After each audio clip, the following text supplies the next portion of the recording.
ভারতীয় গোয়েন্দা সংস্থা রয়ের প্রধান পরাগ জৈন মিরপুর থেকে গ্রেপ্তার এবং এটি আবার কোনো দেশে আনুষ্ঠানিকভাবে প্রকাশ করেন। ভারতের গোয়েন্দা সংস্থা রয়ের প্রধান পরাগ জৈন তিনি বাংলাদেশে অবস্থান করছিলেন এবং সর্বশেষ যে তথ্য গণমাধ্যম দিচ্ছে তাতে ঢাকা থেকে গ্রেপ্তার হয়েছেন তিনি।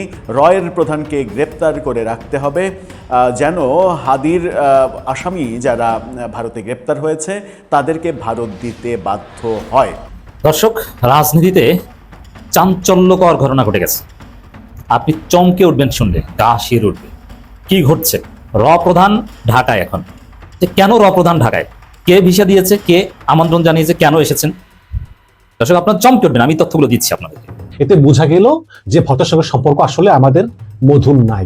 সম্পর্কে এখন অত্যন্ত তিক্ততা বিরাজ করতেছে এবং শেখ হাসিনাকে ফেরত না দিলে ওসমান হাদির হত্যাকারী, স্বরাষ্ট্রমন্ত্রী সাবেক কামাল, ওবায়দুল কাদের সহ অন্যান্য সবাইকে ফেরত না দিলে ভারতের সঙ্গে সম্পর্ক উন্নয়ন হবে না। এবং বিশেষ করে শেখ হাসিনা এবং হাদি হত্যাকারীদের ফেরত চেয়েছেন তারেক রহমান নিজে।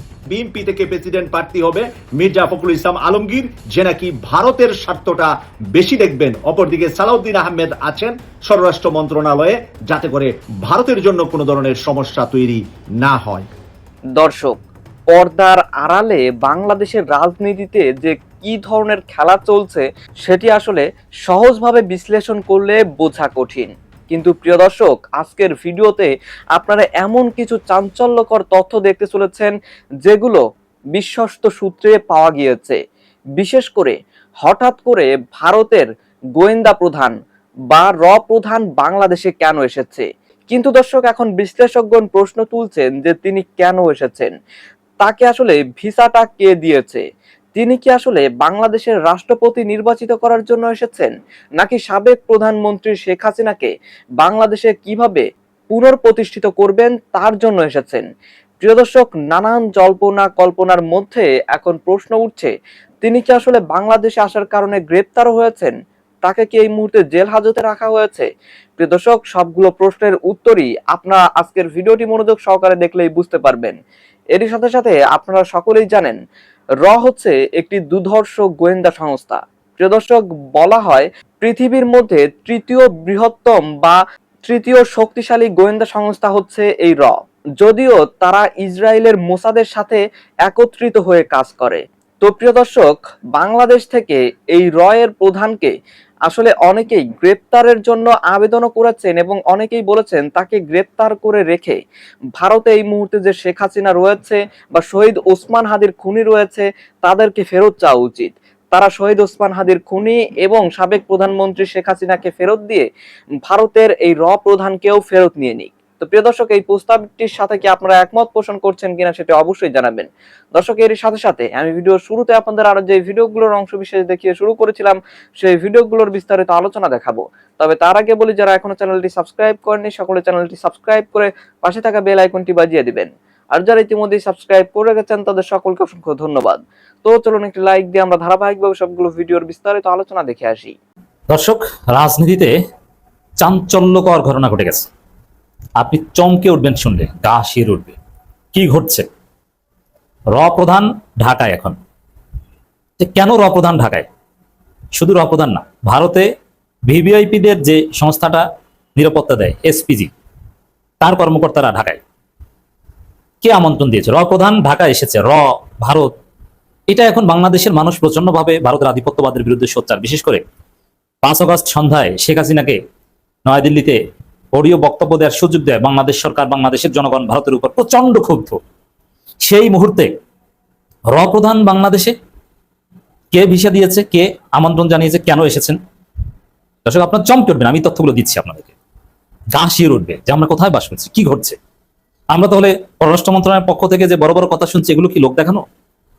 আসলে কি আমরা কি আসলে স্বাধীন, না ভারতের কাছে নত জানো? না আমরা যাই বলি না কেন ভারত ওটা গুনেই না, তারা তাদের মতোই আমাদেরকে চালাতে চায়? এই প্রশ্নগুলো আমার সামনে আসছে। দর্শক, র প্রধান এবং এসপিজি কর্মকর্তারা সম্ভবত মোট 4 জন ঢাকায়। কেন এসেছেন তার আগে বলি, দাওয়াত দিয়েছে কারা? এমনি এমনি প্রথম কথা হচ্ছে, বাংলাদেশ ভিসা না দিলে তো আর র প্রধান আসতে পারে না। এই র প্রধান এ কিন্তু খুব ডেঞ্জারাস লোক। র সারা পৃথিবীর ডেঞ্জারাস গোয়েন্দা সংস্থাগুলোর মধ্যে একটা। মোসাদ, র, এগুলো প্রথম সারি। Research and analysis wing. তো দর্শক, এই প্রধান পরাগ জৈন তিনি কিন্তু এই সর্বশেষ যে পাকিস্তানের সাথে যে যুদ্ধ বেঁধেছিল সেখানে সবচেয়ে গুরুত্বপূর্ণ ভূমিকা রেখেছিলেন এবং নরেন্দ্র মোদীর অত্যন্ত ক্লোজ এবং আস্থাভাজন। এবং বিষয়টা কি, যে সংস্থার সভাপতি নরেন্দ্র মোদী, সেক্রেটারি এই পরাগ জৈন। এই যে প্রধান মানে রয়ের প্রেসিডেন্ট না, রয়ের সেক্রেটারি। তাহলে প্রেসিডেন্ট কে? এই রয়ের প্রেসিডেন্ট হচ্ছে নরেন্দ্র মোদী। যেমন বাংলাদেশের ডিজিএফআই মহাপরিচালক আছেন, কিন্তু ডিজিএফআই রিপোর্টিং বস কে? Prime minister. DGFI is under the prime minister office. DGFI has to report to prime minister. এরকম যে সংস্থার প্রধান নরেন্দ্র মোদী আর সেক্রেটারি এই পরাগ জৈন। এবং অজিত দোভাল, ভারতের জাতীয় নিরাপত্তা উপদেষ্টা, অজিত দোভালের উত্তরসূরি মনে করা হয় এই পরাগ জৈনকে।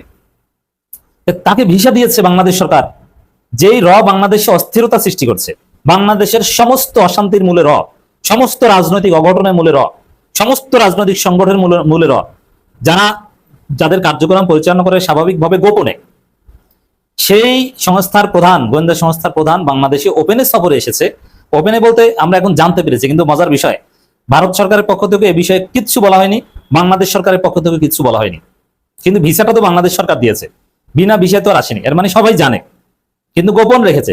এর মানে গোপন খেলা চলছে, পর্দার অন্তরালে অনেক বড় বড় খেলা চলছে। কি খেলা চলছে, এটাই আমাদের এই ভিডিওর আলোচ্য বিষয়। দর্শক, দাওয়াত দিয়েছে কে? দাওয়াত দিয়েছে, আমরা খোঁজ নিয়ে জানলাম, ডিজিএফআই। তারেক রহমান ক্ষমতা এসেই তার অত্যন্ত ক্লোজ একজনকে মেজর জেনারেল হিসাবে পদোন্নতি দিয়ে তারপরে তাকে রয়ের চিফ বানিয়েছে। তারপরে এই চিফ চিকিৎসার নামে তার স্ত্রী সহ দিল্লি সফরে গেছে, কোন কোন সোর্স বলছে একাধিকবার। সেই ডিজিএফআই দাওয়াত দিয়েছে চিফ সহ এই 4 জনকে, এসপিজি কর্মকর্তা থেকে শুরু করে, যে এসপিজির কাজ হচ্ছে ভিভিআইপিদের নিরাপত্তা দেওয়া। তো কেন এই ভিভিআইপিদের নিরাপত্তা দেওয়ার কর্মকর্তারা বাংলাদেশে আসছেন? এই হিসাব কিন্তু মিলে যাচ্ছে, 2 2 4 মিলে যাচ্ছে।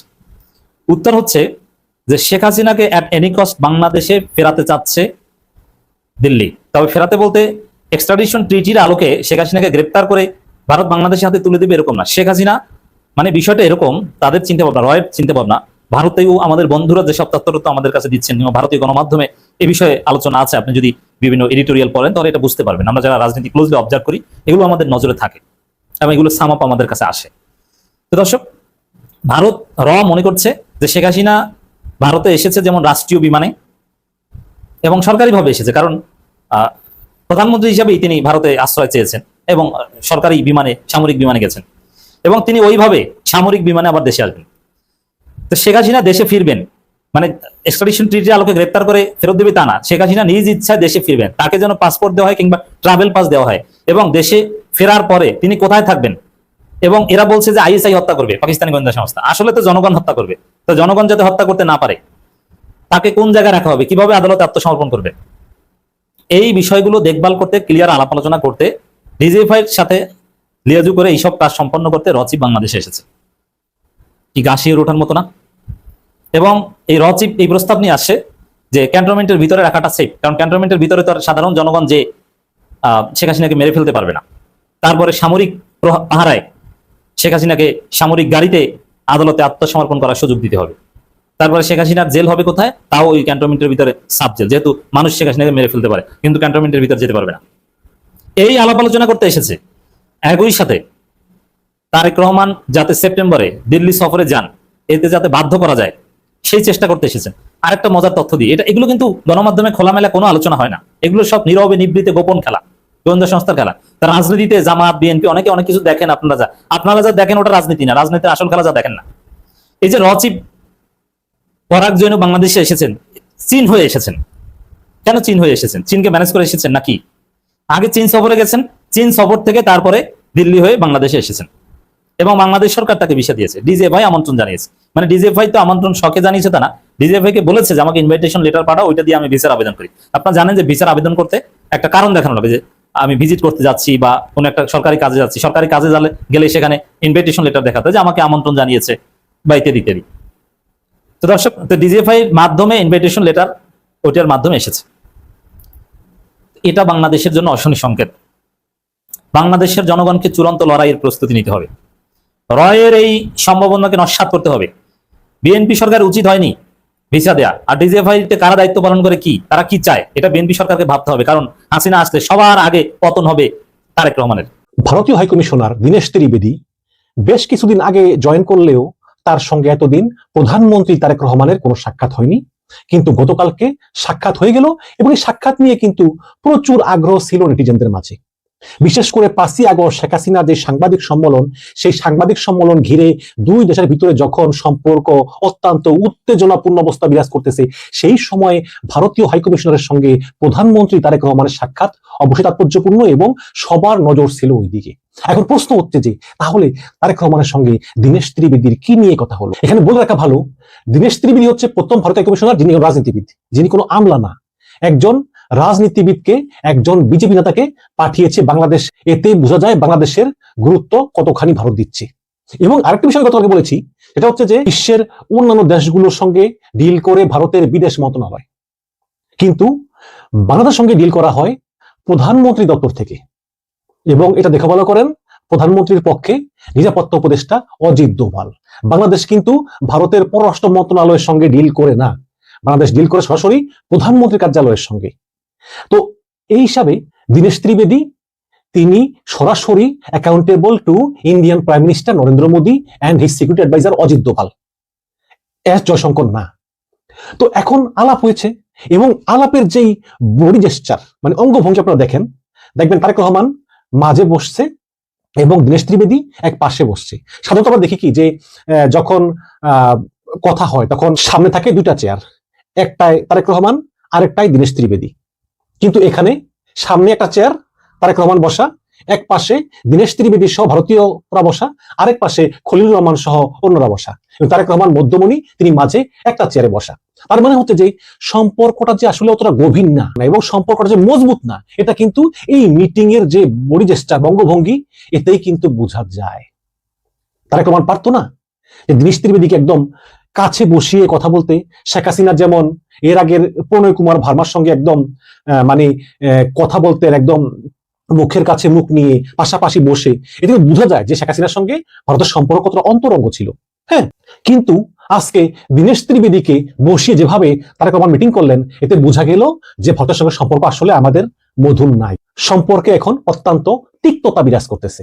অনেকে বলবেন যে ভাই তারেক রহমানের স্টাইল এরকম না। কিছুদিন আগে মার্কিন রাষ্ট্রদূত বেন ক্রিস্টেনসেন যখন তারেক রহমানের সঙ্গে মিটিং করলেন, তখন কিন্তু তারেক রহমান দুইটা চেয়ার পাশাপাশি, একটা তারেক রহমান আরেকটাতে মার্কিন রাষ্ট্রদূত বেন ক্রিস্টেনসেন, এই পাশে সাধারণ চেয়ারে মার্কিন প্রতিনিধি, এবার সাধারণ চেয়ারে বাংলাদেশ প্রতিনিধি, কি তারেক রহমান পাশাপাশি বসে তাকে সম্মান দিয়েছেন, যেটা এই ভারতীয় হাইকমিশনার দীনেশ ত্রিবেদীর ক্ষেত্রে ঘটেনি। কাজেই এতে বোঝা যায় যে সম্পর্ক অতটা উন্নয়ন হয়নি। এবং আমি শুনেছি যে তারেক রহমান স্পষ্ট বলেছে যে যেই হাসিনা অনবরত আমাদের বিরুদ্ধে কথা বলে, উস্কানি দেয়, আবার বাংলাদেশ এলে আমাদের চোখের বদলে চোখ, হাতের বদলে হাত আমাদের শেষ করে ফেলবে বলে, এবং যেটা ভারত সরকার সুযোগ করে দেয়, আমি মনে করি এভাবে সম্পর্ক উন্নয়ন হতে পারে না। Bangladesh will never B a client state, Bangladesh কারো করদ রাজ্য না, একদম সরাসরি।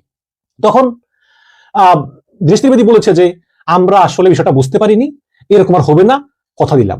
এখন কথা রাখলে তো ভালোই, এবং আপনাকে আমরা আমন্ত্রণ জানাই ভারত সফরের জন্য। তারেক রহমান বলেছেন যে আমি ভারতে বিমস্টেকের চেয়ারম্যান হিসেবে যাব না, যদি আমাকে তোমরা বাংলাদেশের প্রধানমন্ত্রী হিসেবে আমন্ত্রণ জানাও তাহলে আমি ভেবে দেখবো, কিন্তু বিমস্টেকের চেয়ারম্যান হিসেবে আমি যাওয়ার জন্য আগ্রহ বোধ করতেছি না। তখন উনি বললেন যে উনি বিষয়টা দেখবেন, উনি ভারত সরকারের উপর মহলে কথা বলে জানাবেন।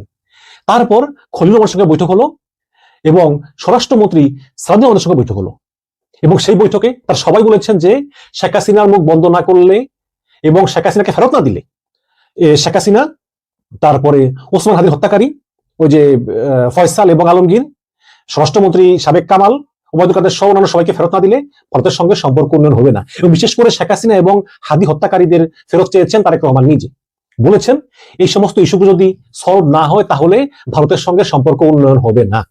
এবং যদি আপনি আমন্ত্রণ পত্র পাঠান বাংলাদেশের প্রধানমন্ত্রী হিসাবে, তাহলে ভারতের বিষয়টা বিবেচনা করে দেখব। এবং এরপর দেরি না করে সরাসরি দীনেশ ত্রিবেদী চলে যান বিমানবন্দরে, সেখানে একটি বিমানে করে তিনি চলে যান ভারতের রাজধানী দিল্লিতে, এবং সেখানে অবশ্যই নরেন্দ্র মোদী এবং অজিত দোভালের সঙ্গে মিটিং করে তিনি বাংলাদেশের উদ্বেগের বিষয় তিনি জানাবেন। এবং খলিলুর রহমান মনে করতেছেন যে ভারত হয়তো হাসিনাকে আর কথা বলার সুযোগ দিবে না। আমরা অলরেডি কিন্তু শেখ হাসিনার যে 5 তারিখের সংবাদ সম্মেলন, তারপরে কিন্তু শেখ হাসিনার আর কোনো অডিও আমরা এখনো পর্যন্ত পাইনি। তার মানে ভারত সরকার শেখ হাসিনাকে ধমক যে দিয়েছে, এটা বলাই বাহুল্য। দর্শক, আমি আশা করছি আপনারা সকলে অত্যন্ত মনোযোগ সহকারে সবগুলো ভিডিও দেখেছেন। এমনকি দর্শক, যদি এই ভিডিওগুলো সম্পর্কে আপনাদের কোনো মতামত থেকে থাকে তাহলে তো অবশ্যই জানাবেন। দর্শক, নিউজটি শেষ করছি এখানেই, ফিরছি পরবর্তী নিউজে নতুন কোনো টপিকে। আল্লাহ হাফেজ।